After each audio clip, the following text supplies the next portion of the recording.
president is briefed on verified intelligence, and again, I would just point you back to the absolutely irresponsible decision of the New York Times to falsely report that he was briefed on something that he in fact was not briefed on. President Trump tweeted overnight, "Intel just spoke to me." What specifically does that mean? Who spoke to him? Did that person in fact give the president a full briefing in that conversation? So I have no further details on the president's private correspondence.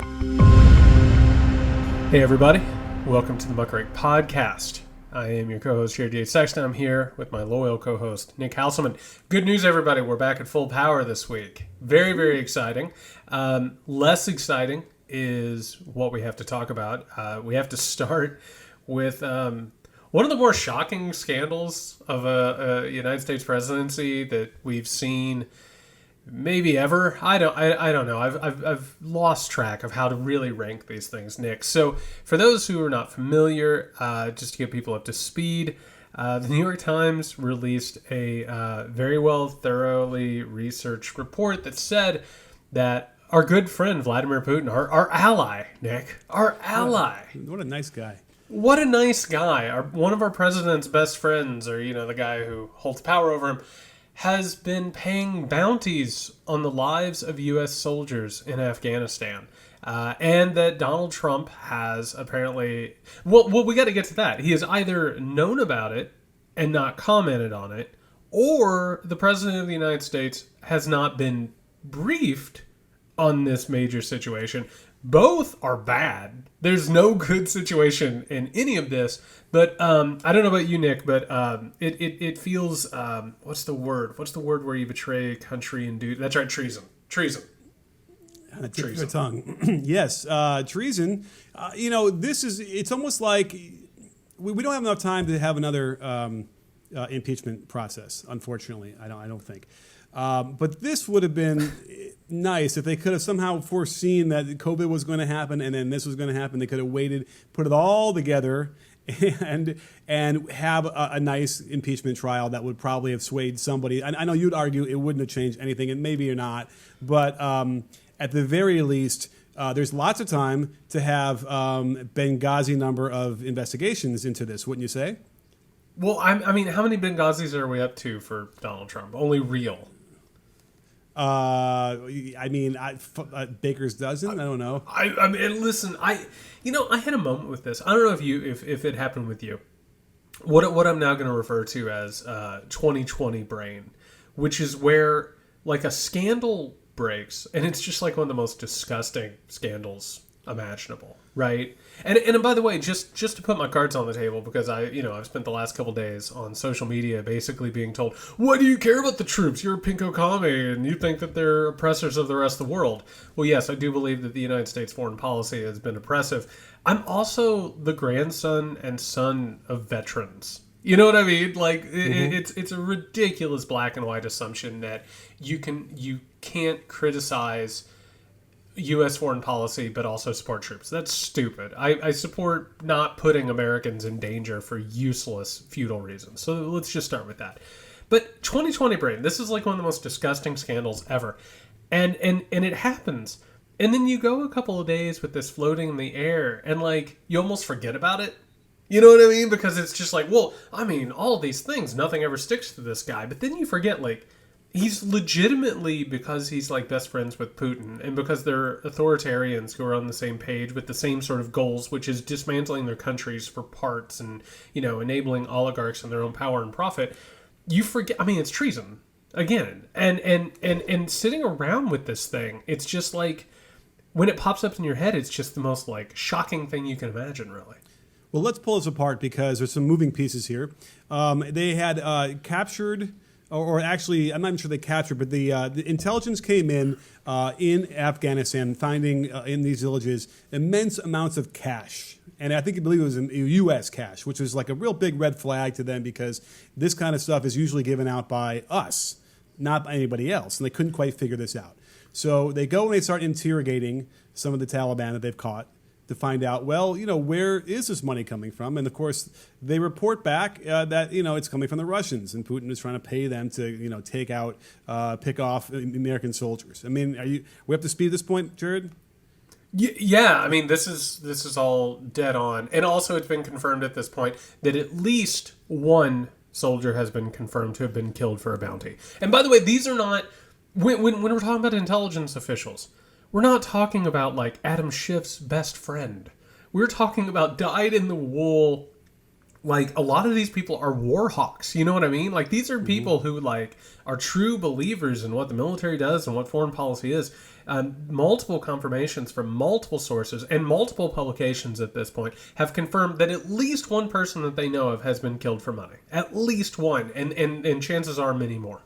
So here's the thing we have to decide, because, you know, clearly we've seen the reporting that's never been disputed, so I'm taking it as fact, of how they deliver the presidential daily briefing to the president, which is now the presidential in cartoons, bi-weekly. Right? Yeah, with his name as many times as possible, so he doesn't lose attention. Yeah. So yeah, it's a BWB, whatever, presidential bi-weekly briefing, whatever it is. It's not even a briefing anymore because he doesn't read anything. He simply has to be presented orally with a report. But we know without a doubt, for certain, lockdown fact, that they will withhold information from him when they glean that will make him upset, primarily about Russia. That was written in 2018 in the Washington Post, never disputed. And it makes it certainly a lot of sense to me, because you hear how he behaves in the White House, and you know he would just wig out when he hears these things about Russia.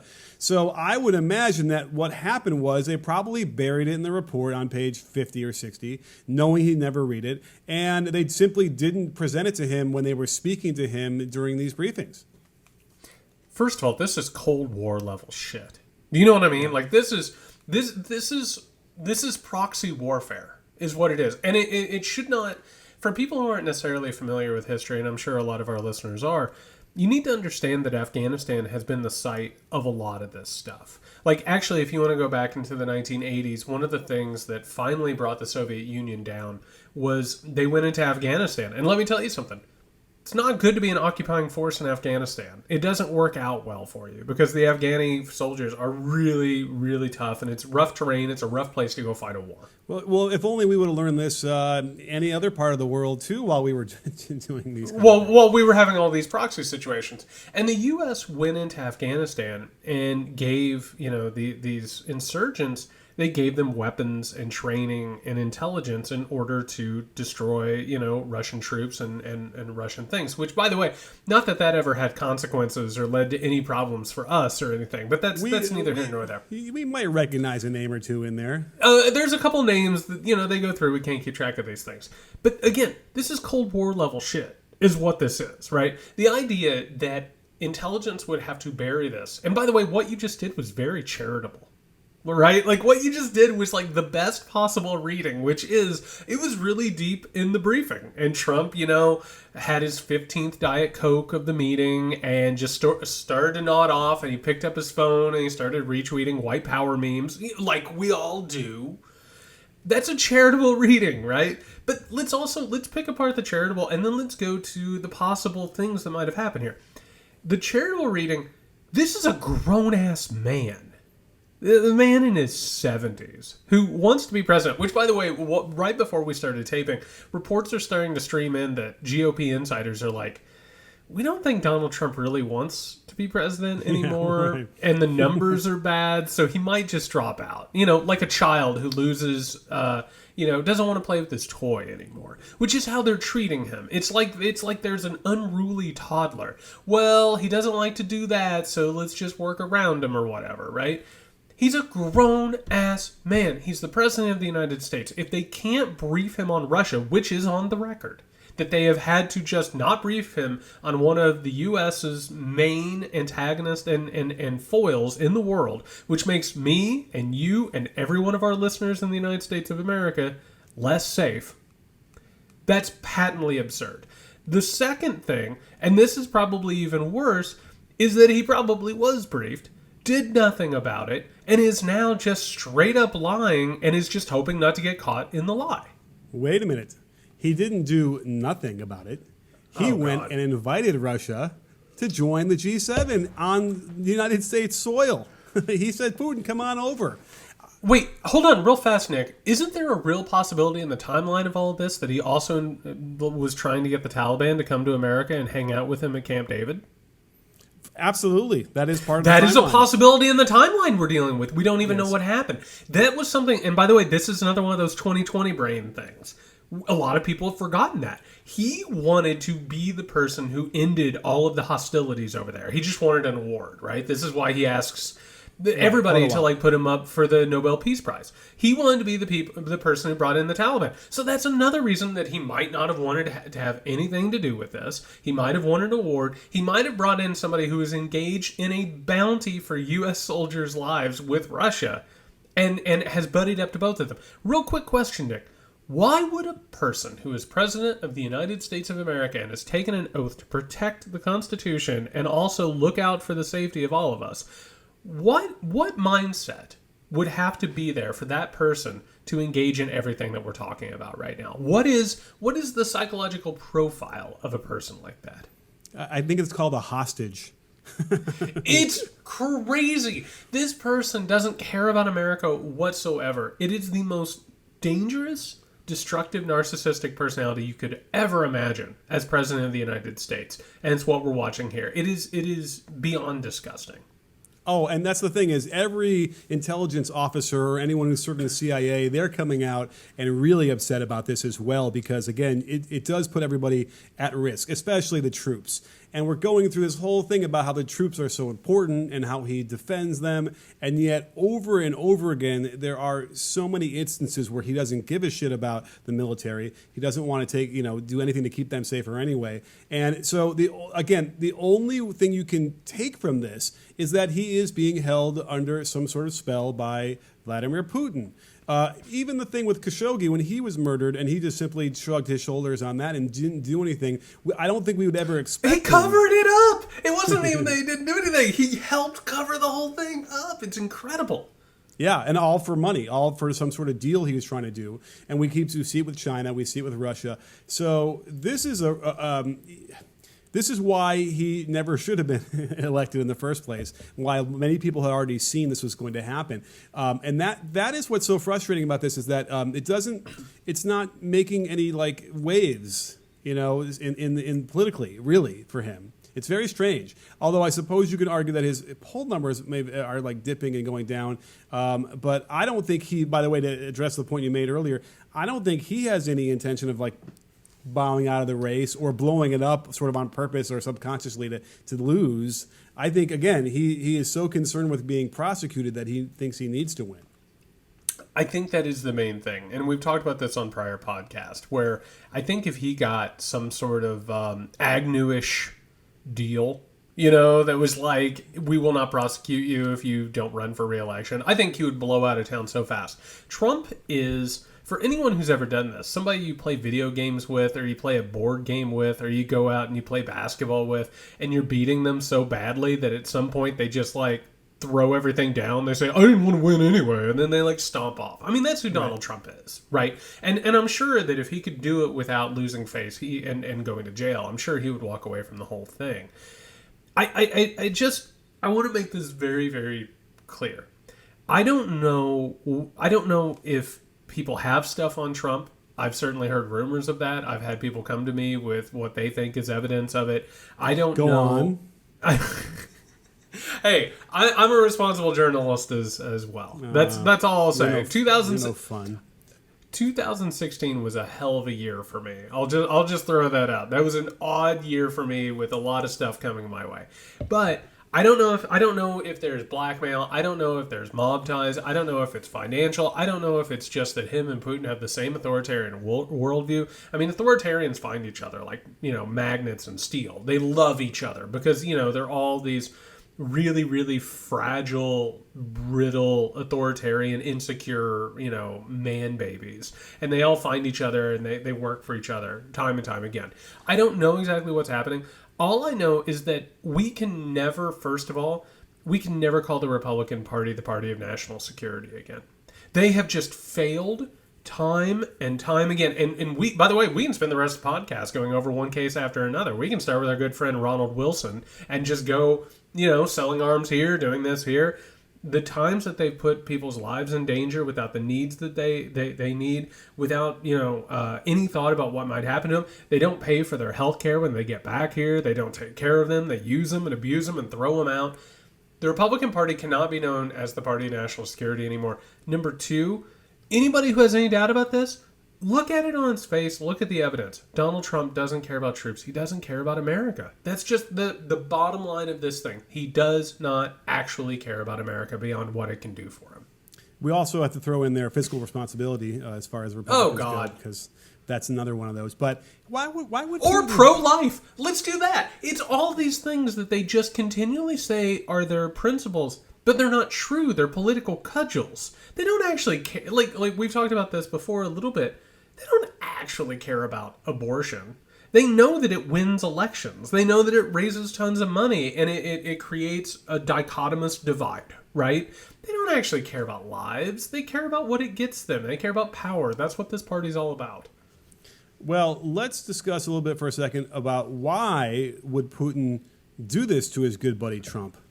Okay, why would he be paying his soldiers or, paying the Taliban like this, bounties? I don't think that the Taliban needed a lot of incentive to shoot at the United States troops anyway, right? But I'm kind of curious about that. That would be probably a Republican talking point. No, by the way, no one is arguing this yet, but I suspect that they would. But if they're such buddies, then why would he be targeting troops like this? And then their answer would be like, well, because he's not. But it is interesting because I agree. I feel like he has. And again, I think it's just sort of this notion of chaos, right? This sowing chaos, continually making things a problem for the United States no matter what. And it's funny because Putin doesn't give a shit about Trump either way. If he can get the sanctions removed, okay, great. That'll help him a lot. He'll be even more the richest man in the world of all time. But other than that, I just think he is sitting there trolling everybody. So I want to say a couple things on this. One, there's this thing out there, and it's really tired. I'm glad that Sarah Kinzier brought this up a couple days ago. People are like, Donald Trump needs to realize that Vladimir Putin is not his friend. Donald Trump is a 70-year-old grown-ass man who has worked in business his entire life. Do you think he's ever gone into a room with another business person and thought that person was his true blue friend? No. They go in and they do what they can for each other, and occasionally they'll be on the same side and occasionally they won't. Vladimir Putin's entire history as ruler of Russia has been to sow chaos on every side. He gives money and power on both sides, sees what happens and who wins, and then he wins. It's like betting on sports. You bet on both teams and you end up winning. That's what he does constantly. The third thing, historically, people need to think about, we're talking about like actual politics here and the way things have actually worked and like hardball politics. Do you know what happened immediately after World War II? What happened was that America very, very quickly brought a bunch of Nazis into its fold. They brought Nazis over to America. They started working with fascist groups around Europe who were anti-communist. And as soon as that war ceased, Nazis were our allies because the enemy of our enemy is our friend. That's hardball politics. And by the way, I don't want to say that that's right. That's actually what I think is really toxic and has destroyed the world.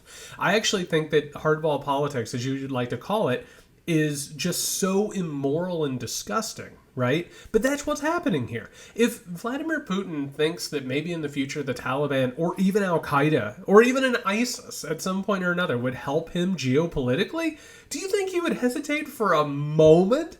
No, he plays all sides of every issue, and that's one of the reasons why he is now at the forefront of geopolitics. Is because he's willing to do the immoral, ugly, disgusting things that a lot of other people aren't willing to do, which is why hardball politics is corrosive and it hurts us. No, I absolutely agree. You're dead on. He's playing both sides of everything.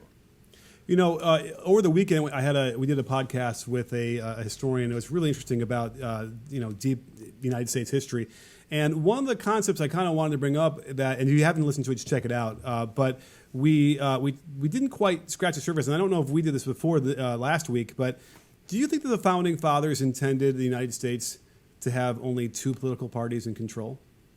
They didn't want any parties. They thought parties were one of the most dangerous things that could happen to a country. They basically, and this is like one of the things I don't think that a lot of people understand.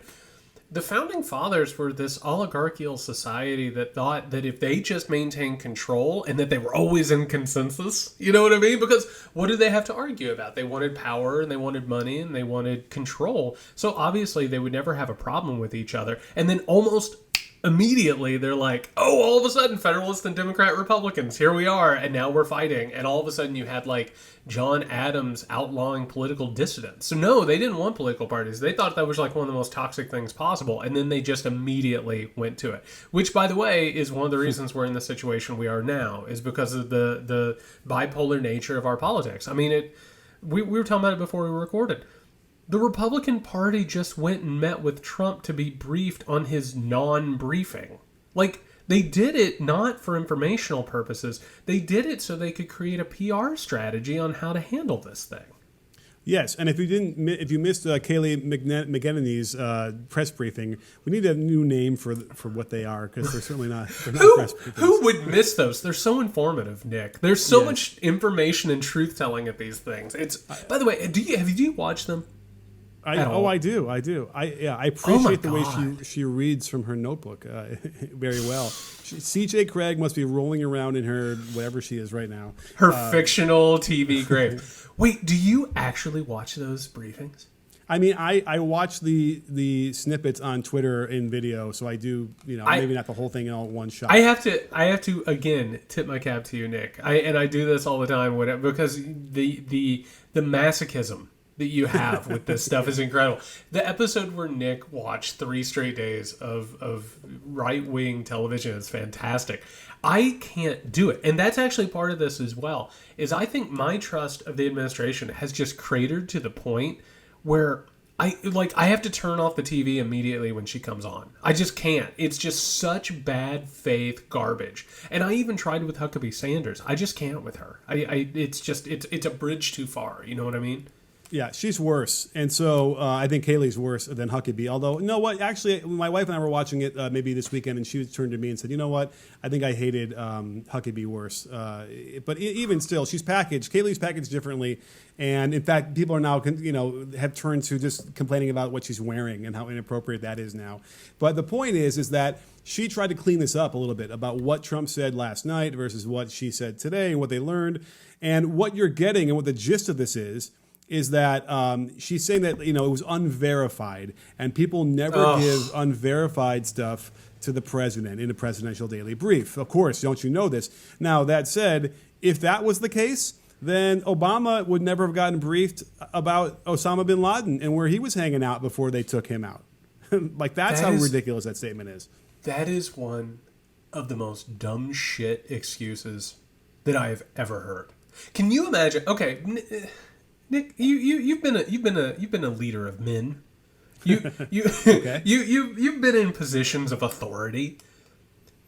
Does anyone in authority not want to know what's going on? And by the way, I don't even that's even dealing with what she says as if it's real. And actually I don't know. I think it's a dumb shit congressman from my home state of Indiana who just came out and said this. He went to the briefing and he was like, yeah, This was an ongoing investigation, and because the New York Times brought it to our attention, it's going to put troops in harm's way, which again is such a dumb shit answer. And even if you want to be charitable and believe what they're saying, that is nuts. The idea, it hasn't been verified.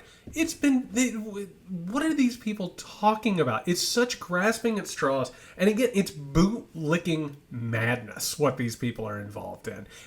Obviously, it's been verified. The intelligence communities not only went to Trump with it, they were so frustrated by the lack of response that they started leaking to the New York Times. Do you know that the intelligence community hates leaking to mainstream media? They don't like to do it. It's like putting honey badger and any other animal in the same arena. They hate each other. Their goals are completely antithetical to each other. Well, but I've posited this before, where I've said that oftentimes in my mind it's the intelligence community that is the last stopgap measure against the corrupt government, and we saw that with Deep Throat and Nixon. And we're seeing that now. And so I almost take solace in the fact that thank God that we do have those things, because that's clearly what's going on here. And a great point that you made is that these things leak on purpose, right? These things leak when there's such, we wouldn't have found out about Vindman and the whistleblower there without a leak. We wouldn't have found out about this. We wouldn't have found out about Watergate, all these different things. So it's really important. And here, the interesting thing is what they're parsing, what McEnany is not parsing is Trump tried to say last night that the intelligence, that there was no, that it wasn't verified or anything when he checked in with the spooks or whoever he was talking to. And she then today was like, he was not briefed, he's not been briefed. So what is it? Did he talk to the intelligence community and did they say, oh, it wasn't verified, we're not going to tell you about it? Or did he not talk to them at all, which is what she's saying today? It's a shit show. They can't even get their story straight. You are asking, again, for logic in an illogical situation. There's no story that they can give because there's no way to do anything but admit malfeasance. Right. It's just the truth.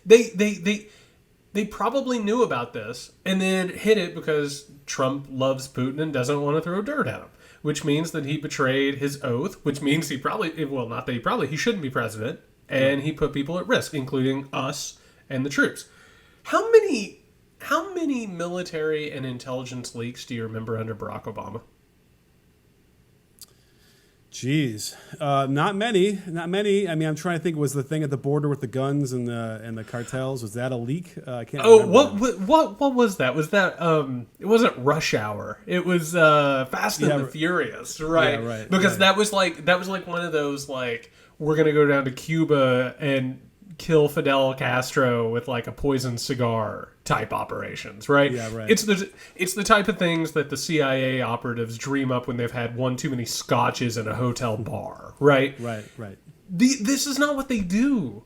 The intelligence community is not it's not the deep state. It's not a bunch of Antifa radicals who, are studying up on their Marxist manuals and are like, how do we bring down this truth-telling president?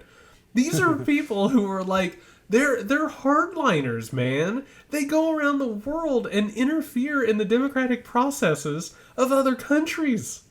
They invalidate the privacy of people all over the world. Do you know what they like? War. They fucking love war. And for these people to call up the New York Times and be like, hey, I understand you're covering this posh new restaurant that's opening up. Can we please talk about the president who's not taking our briefing seriously? People don't seem to understand how much madness that is. This isn't the resistance. This is a group of professionals who are like, listen, your lives are being put in danger right now. We have tried and tried and tried and tried, and they will not listen. Well, imagine having to make some of the most important decisions, policy-wise, security-wise, as the most powerful person in the world, and not have information vital to make these decisions. Constantly not having this information. And apparently one of the reasons why they cut back on the number of presidential daily briefs is because he would just argue with them when they would present him with information, factual information that was gleaned from all these different sources and washed and cleaned and verified and looked at. And if it's getting to him, it's going to be close to being factualized, if not completely fact. And he would argue with these people. And they eventually were like, well, you know what? We're going to have to do something, and we'll cut these back because we don't want him so upset. We can't have the big guy, having an aneurysm every time we try and brief him on something. By the way, for those who aren't familiar, we do have a YouTube version of our show where you can see me taking off my glasses in just utter despair and frustration right now. I want to. Here's the thing I don't think a lot of people understand. So the politics that a lot of us are privy to is a performance, right? Like this guy going on social media and saying, we just met with the president. It turns out the Democrats or New York Times have blown the cover of this operate. That's a performance. That's all that is. It's just theater. It's just this guy will probably send out a fundraising call in a couple of hours and get some money. And that's how this whole thing works. Yeah, Trump does this. Yeah, it's just like in Anchorman. Loud noises, loud noises. Loud noises. So that's what Trump does. That's what Republicans do. And listen, we're not a biased show. Democrats do it too. That's the TV politics. It's the theater we're all used to. Do you know what happens under the surface of that? It's this group of professional, serious people who have no time for any of this stuff. And I want to remind people, because again, 2020 brain, Trump reality. These people that we're talking about, are the people that Donald Trump, when he went to Helsinki to meet with Vladimir Putin, right? And after everybody, and it doesn't matter if you're Democrat, Republican, Independent, every one of these people came out and said, we know that Russia interfered with the 2016 election, right? We're not saying that there was collusion, any of that stuff. We know this for a fact. Donald Trump went to Helsinki, shook Vladimir Putin's hand, and in front of the world took Putin's side and said, exactly, Nick is now taking off his glasses. I want to point something out. He threw them under the bus. He betrayed America in that moment. And do you know what these people did the next day? They came into work and they went right back to work, right? And they have been working behind the scenes, doing what they think is right.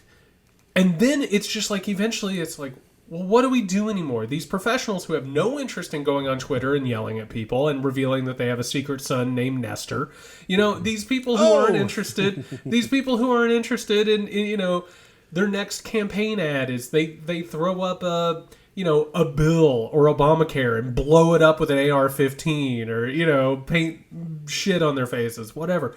These people who are just stewards of a liberal democracy show up for work, they do whatever, and even though they got betrayed on the world stage, they still showed up for work. And here we are. You're exactly right. They're like, we can't even brief this guy for him yelling at us and telling us we're wrong. We're just telling him what he needs to know to make good decisions. He's not interested in good decisions. He's not interested in the actual process of government. That's not what any of this is about to him. Yeah, well, the really old 85-year-old, intelligence committee members must think that they're really a bunch of wimps now because they took JFK out for not agreeing with what he was doing. But that's neither here nor there. But here's what I think you forgot, Jared. Not only in Helsinki did he take Putin's side, he actually pitched allowing Russian officials to come in and monitor our elections going forward as if they're some sort of, goodwill peace force. That was the treason that a lot of guys were yelling out loud, and people were like, oh, you're alarmist. But imagine that. And then he was going to, who was it, Mike Moore, our former Russian ambassador, Morel? He was going to turn him over to the Russians to interrogate him and stuff like that. I mean, this is how scary this guy is. And I'm sure all the intelligence community, all the CIA guys must be trying to figure out even greater ways to make sure that he doesn't get elected again. We've been getting a lot more listeners. So this is one of those things that, every now and then we have to bang the drum on this and make sure everyone's on the same page. Nations aren't really nations anymore. It's not the way that we used to think. When it comes to somebody like Donald Trump or Vladimir Putin, you and I sit here and we're talking about America, right? We're talking about our experience growing up in this country. I have problems with this country. You have problems with this country. Our listeners have problems with this country. But I feel a patriotic duty towards the country, right? I was born here. I've had certain privileges here. There's a part of me that's I have to fight to make this country better. If a foreign enemy came to me and said, help me betray this country, I would report them immediately, right?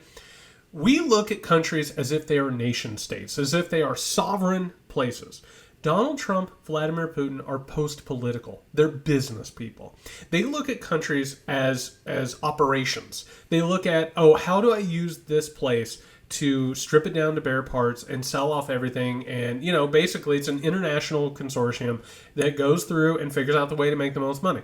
They are not loyal to a country. They use the idea of the country against us. That's what Make America Great Again is. Oh, if you re-elect me or you elect me, I'll make America great again. He's not interested in making America great again. He's interested in using America.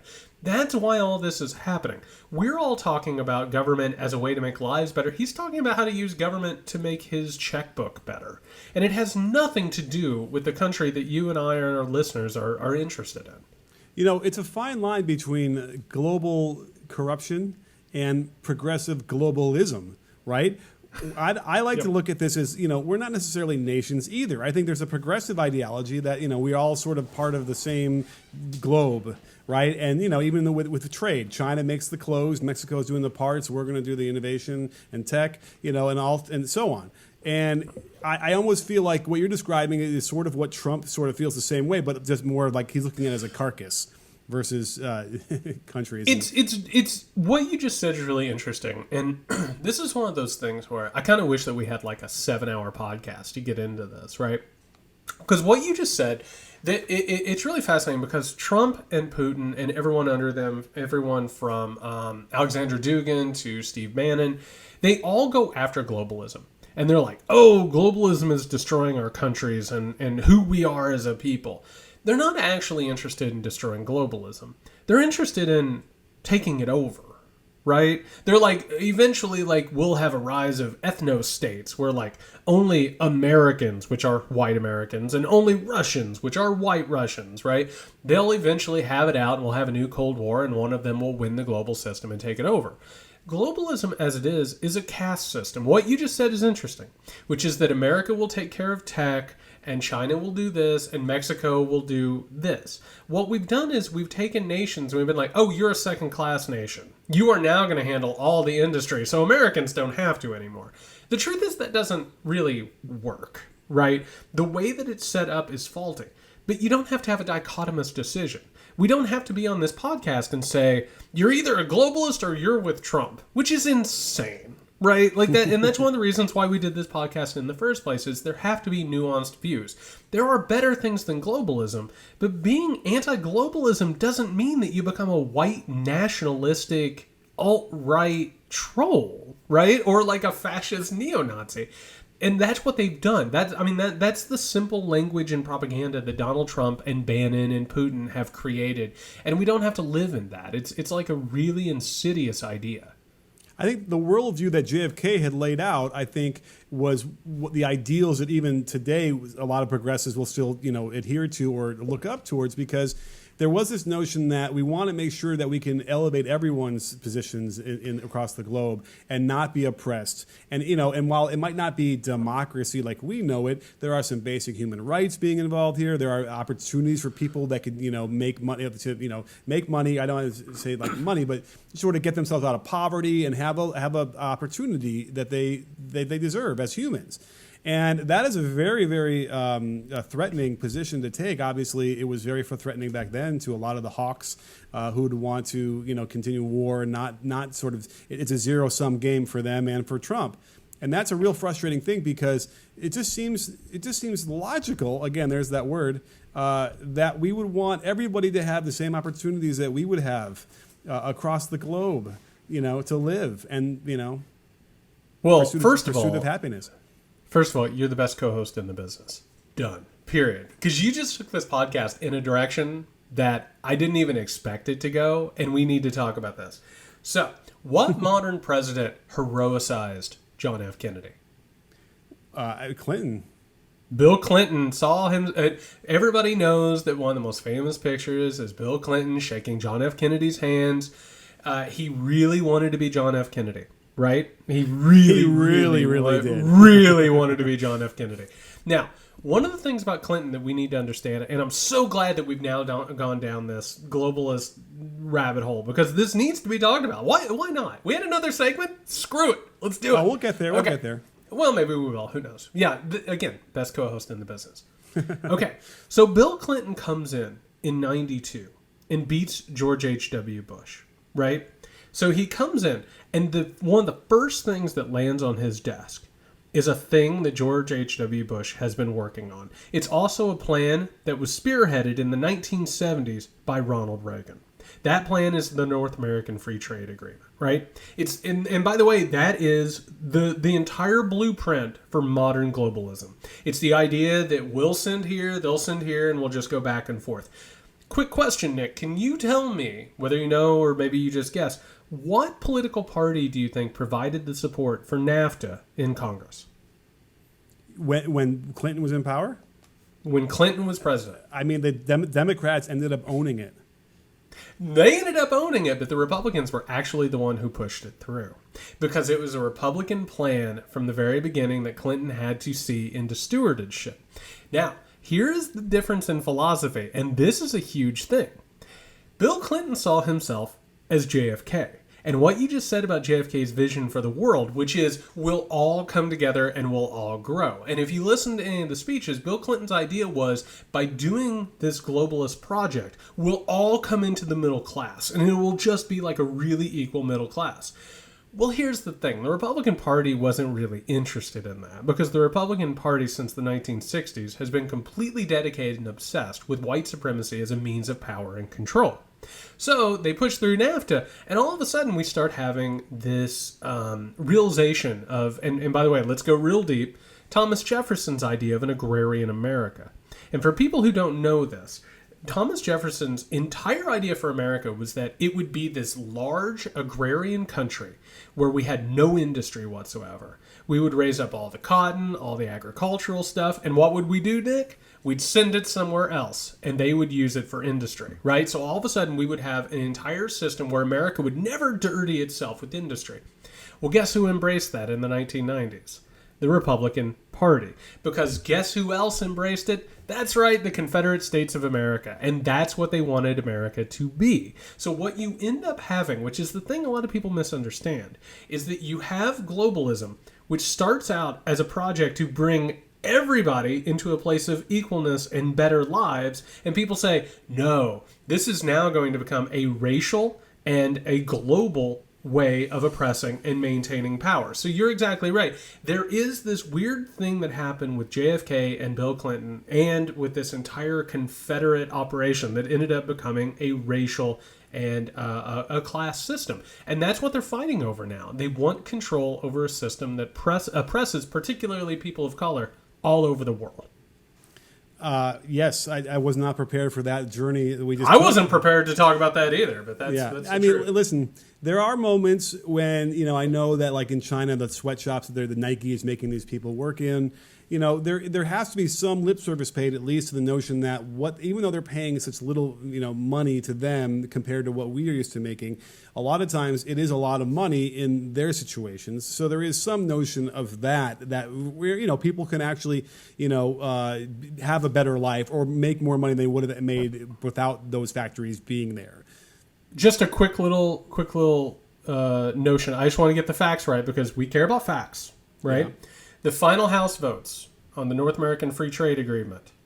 The ayes, Republicans, 132, Democrats, 102, noes, Republican 43, Democratic 156. Sure. Well, don't you remember NAFTA, do we have to?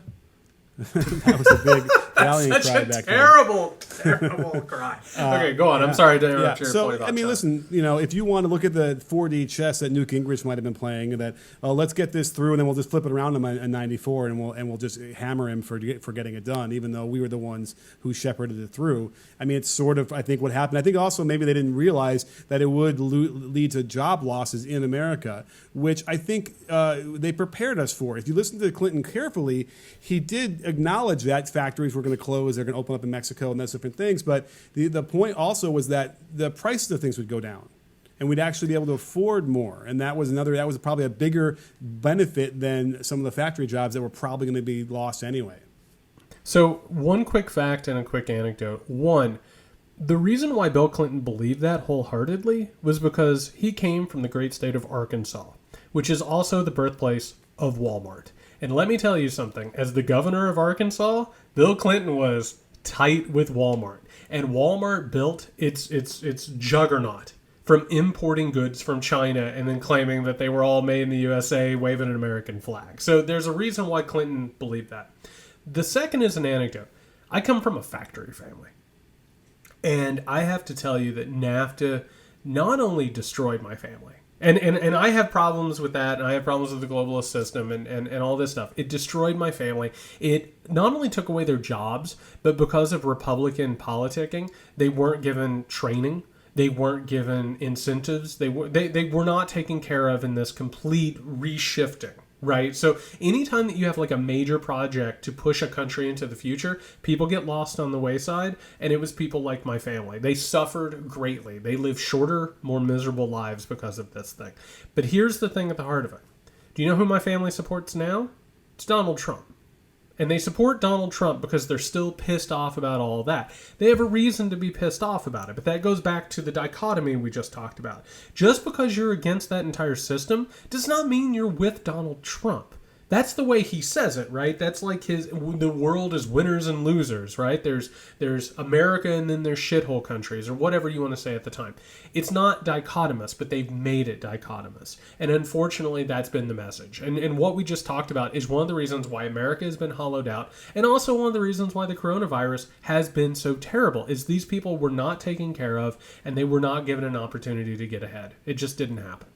And meanwhile, during the epidemic, we're having the billionaires making hundreds of billions of dollars more and really just feasting on this situation, whereas we're now approaching, I don't even know the numbers are for unemployment, and really devastating a lot of the people in the service industry, and it'll be worse as we go forward, which is an interesting dichotomy to the people who, again, making all this money and who are doing well, because we got to see firsthand a little bit of how they react to the groundswell of upsettedness that we're seeing. Because remember, one thing that we were talking about in the last few weeks has been what's the Venn diagram between Black Lives Matter and anti-Trump when we're talking about these protests. And I think there's a lot of overlap, and I think a lot of it has to do with just even being cooped up and needing to get out. But we saw in St. Louis, and St. Louis is also notable because that's where Ferguson happened when we had the Michael Brown riots and problems a few years ago. But we saw a couple in one of the fanciest mansions imaginable in my mind. I mean, I saw the interior of this thing. This is amazing. And maybe you want to fill us in and paint the picture with more of your flair for the description, but. They're marching down the street in front of their house, and they have to get out their AR and their little miniature pistol and start menacing the crowd. I'd never seen something like that in my face like that. So they run out. These people, they run out. He has an AR-15. She has a pistol that she has obviously never held in her entire life. We start having peaceful protesters, which, by the way, I love that there's this call where it's like, they broke through a gate. They went through a gate. Okay? And by the way, again, personal anecdote, I've had people show up here at my house who have personally told me that they wanted to do damage to me and kill me, and threatened to put me into Holocaust-style ovens, who have shown up at my house in the middle of the night. Do you think I ran out just holding a gun and just waving it around like a madman? No, that's not how you act in a society. These are people who obviously, and by the way, this house is disgusting. It's just so gross that people live in this thing. He said in an interview right before we went on, he said, oh God, this made me laugh. He felt like it was the storming of the Bastille, Nick. He saw these gross protesters coming through the gate, and that was it. It's the French Revolution. And he kept saying revolution and revolution and revolution. Now, it's something that we can laugh at because it's so absurd. It looked like they just got done at, P.F. Chang's or something, and then we're deciding to mow down protesters. But the truth is, this is white supremacist paranoia. This is the reason why the Republican Party wins elections. It's the reason why Donald Trump is president.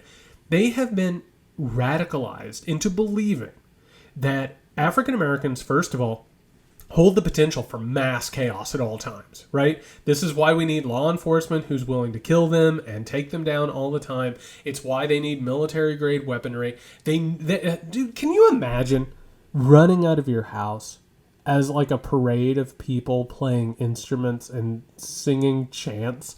Can you imagine running out with an AR-15 and just being like, here we are. This is where we're at. I mean, first of all, the guy, they're barefoot, and he's wearing a pink polo and his ironed pleated pants. I mean, it was unbelievable. And then the wife comes out, and she's holding her gun. The bottom line is these two people should not have guns because they don't even know how to properly hold them. And she's holding it like it's tea time or something, like as if it's this saucer of something in her hand. That's going to go off without a misstep somewhere. We're lucky she didn't shoot somebody. Right, very lucky. And by the way, again, an anecdote. Listen, I'm a gun owner. I am. I've inherited a bunch of guns from my father, who was the type who just bought a bunch of guns. And let me tell you something.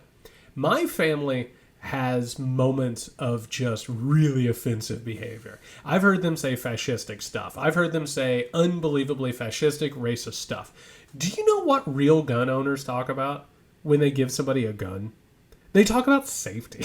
Like, right. I'm talking about people who one moment will tell you that Black Lives Matter is a terrorist organization, and then they'll be like, no, son, you really don't point that at people, and you don't keep your finger on the trigger unless you intend to shoot it.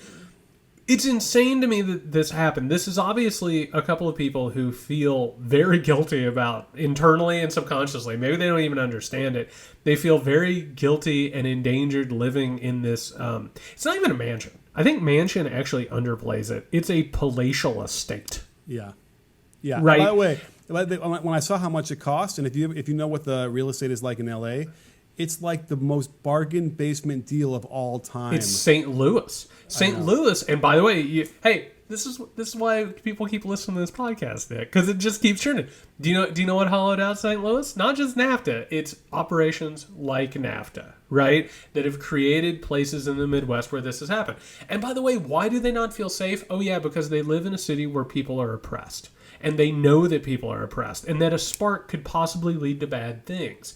So what they did, there's a long American history of this thing. The country was founded on it. The founding fathers were not supposed to create a constitution. But do you know how they got it ratified? They went out and they said, yeah, it was kind of a coup that we pulled off, but do you really want to face an uprising of slaves?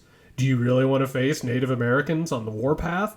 And everyone's like, yeah, I guess I don't. So I guess we're going to ratify this thing. It's so absurd. And I know we can laugh at it, but it's also very telling. We've had people shot. We've had people murdered. We've had people running out with knives and weapons. I mean, this thing just keeps getting worse and worse and worse. And what's going to set it off is going to be white supremacist paranoia. That's just what it is. And that's what Trump and Fox and Republicans have been selling for years. Yeah. I mean, and we're seeing even instances of like just the N-word being angrily thrown around.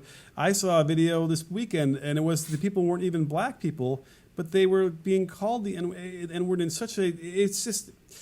when you see it in real terms, right? It's so startling because you kind of can conceptualize it and be like, oh, but there's something different. You know, there is something different about these times than we've had in the past.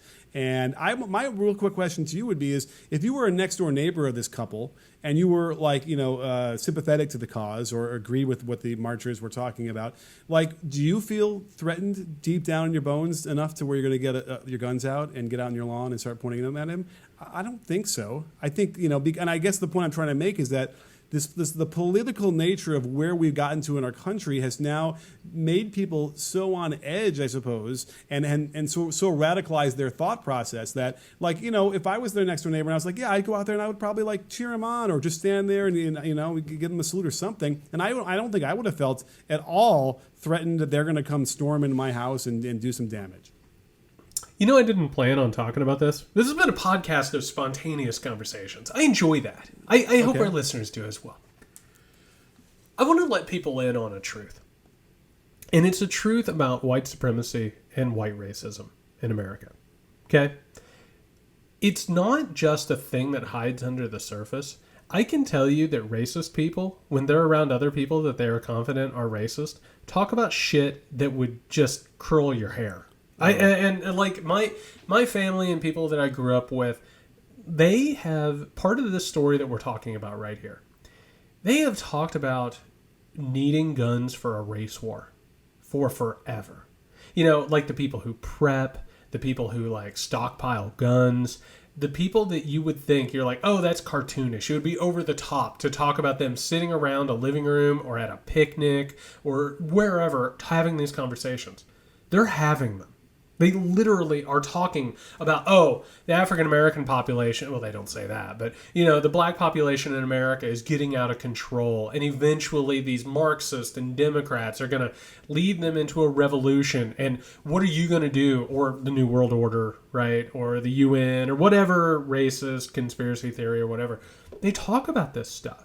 So, like, why else would you have an AR-15, Nick? Like that, you don't grab your AR-15 when someone breaks into your house. What you grab is a shotgun, right? Okay. Because let's even talk about what you actually do. Someone breaks in your house, you grab a shotgun. You don't grab an AR-15, which could take down, your house. An AR-15 is for when a swarm of people come at you, right? It's for when you think the race war comes to your front door. So what do I think people will do? It depends on which part of America they've been a part of. There's a part of America that has been preparing for this moment forever, and the fact that there weren't more people in that neighborhood like approaching these people with AR-15s and weapons, I'm a little shocked by that.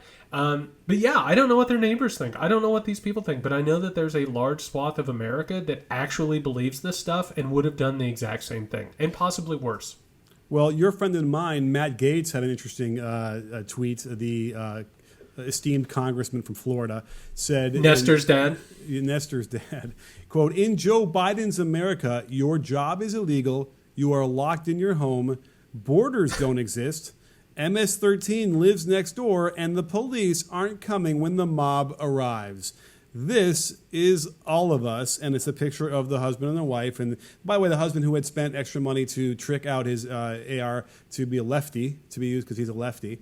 And then she's again holding this gun out like in the most absurd angle. Like it's like she doesn't know how to use a gun. I actually, by the way, there was an article that just came out in the New Republic. I just gave it a parsed over before we started talking.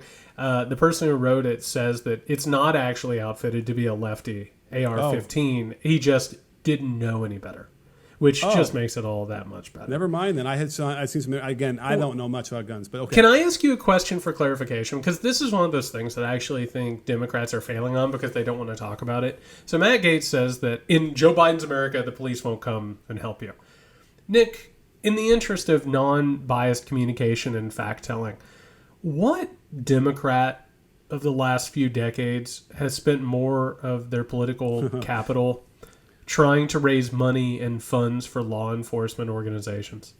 The esteemed senator from Delaware. The esteemed senator from Delaware, Joe Biden, who has staked most of his political career talking about getting tough on crime and getting more money for law enforcement. Listen, I know that people are hearing that who are planning on voting for Joe Biden that don't necessarily like it. It's the truth.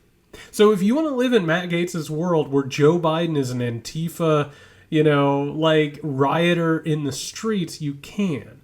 But that should show you how these people are not only not serious, they're not even approaching serious. They're jokes. They're engaging in that theater that we were talking about earlier. They're not actually engaging in any reality that resembles our own.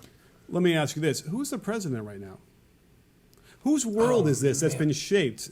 So how can Matt Gaetz argue... Nick, okay. He's fighting the deep state so hard that he can't do anything else. He's presenting an example of what is on the ground now in reaction to something, as if Biden was in the White House now and already had done all these different things they're talking about. But no, they've had the 4 years of Trump. This is Trump's world, not Biden's world, that these people are living in. That is probably the biggest takeaway I took from that tweet, was that what are you doing? You can't sort of accuse somebody who's not even in power of doing these things that exist today because it's the guy that you're supporting that's doing this stuff. That's the craziest part of it. That was probably too logical, and maybe that took a couple extra steps that people might not be able to follow. But it's just mystifying. It's almost like blaming your opponent for starting globalism when you were the ones who constructed it, pushed for it, and voted for it. Because what we're talking about is the fact that... And by the way, I assume... We've never talked about this. I assume you probably watched The Daily Show in the past. I mean, we're a couple of, liberal hip people cats. In America. Yeah, you watched The Daily Show, right? On occasion, I've been known to watch Okay, so back in the day, when Jon Stewart hosted The Daily Show, one of the most popular segments that they would do constantly is showing Republicans shifting what they said and what they believed. One day they're for this, and then when they were in power, they were for this. And it was just back and forth. What Republicans have done, and this is one of the reasons why they've been successful politically, is that they have shamelessly given up any consistency whatsoever.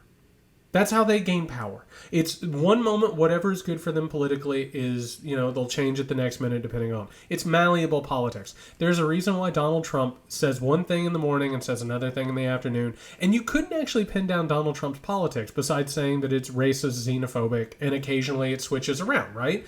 They're not a party that has a consistent philosophy. We joked about it a couple times already. their platform for their convention, they plagiarized it from the last one when Barack Obama was president and still refer to the president in power as if it's a negative. They don't care. They're not consistent. They'll do whatever they have to do, which is one of the reasons why this party needs to go away. It has given up any grip on good faith politics and anything approaching actual working towards something better. All they're interested in is power. That's it. Period. I'm sorry that it comes down to that simple of a thing, but it does. My neck is now hurting from nodding so much the last minute of what you were saying. Yes, and that's why you should watch it on YouTube, because it's so much to see. But it is that you said it exactly right. The malleable notion of this, and here's the thing: the people that they're trying to absorb into their tent are not malleable. Right? They have very distinct ways of seeing how the world is supposed to be, and they're not interested in changing one iota. But if you can feed them the crumbs of what they want to hear, and then hopefully they don't hear the opposite of that later on that night, and they probably or they'll be able to rationalize it away, then you can maintain this coalition, which again is not a majority of the people. And last I checked, I thought that the government of the United States is supposed to represent the will of the people, the majority of the people. I thought that was supposed to be how it was I was set up, but that's not how it works. I get nostalgic about our relationship and the conversations that we've had. It's such a rich relationship. I get nostalgic about it. One of the things that we've talked about a lot, and it has been brought up a lot, was my experience reporting on the Trump campaign, and you trying to discern the line between the Trumpist and the Republicans who work with the Trumpist, right? And where that line is and what that number is and where we believe it is. Because I actually think it's a really important conversation. I do. One thing that I wanted to point out that I thought was really important, and actually, I don't write textbooks. I write books that have history in them, but maybe I'll write about this at some point. That video that Trump retweeted from the villages with the retirees and their golf carts supporting him, and like within the first 10 seconds, somebody yells out "white power," which is just, first of all, who says white power? Who says that all the time? Neo-Nazis. Yes. Right, that's their But calling it was in card. jest. It was in jest. It was so funny. But that's the whole point. That's where they come together, right? It's those retirees who have been wearing, elephant buttons for forever. And meanwhile, when they're hanging out with their friends and playing pickleball, I don't know what the hell this thing is, or bocce or whatever. These are the ones who are like, well, I'm not racist, but... right? And then they talk about the problems that African Americans present and all this stuff. And they're white supremacists, but they won't even admit that they are. Well, guess what? Those groups have collided. And where they meet in the middle is Trumpism, right? You have neo-Nazis over here who use Trump because he's a white supremacist, probably in denial. And over here you have white supremacists in denial. And they all work together. And now the wall's just eroding. The people who are sticking by this disgusting display are the ones who saw the neo-Nazis and maybe if you lost the swastika, maybe we could play some pickleball, right? But it Right. turns out that they're on the same side. They just are. I agree. It's really just a profound effect. Now, the only thing I could take solace in is that the older people, and by the way, there's nothing more absurd than the image of some sort of Trump rally being done by these people in golf carts driving in a circle around and around because they're too old to walk, I suppose. It was just so ridiculous. At the very least, though, they're beyond raising kids. So it's possible that they may have done the damage when the kids were young, decades ago. But at the very least, they're not actively training very young kids to be indoctrinated to this. So there might be some hope that they're not going to pass this along as easily as the parents of young kids now who are the white supremacists. Yeah, if you want some hope, it's the fact that you have a generation right now and the generation before it that are living in an America where these things are being questioned.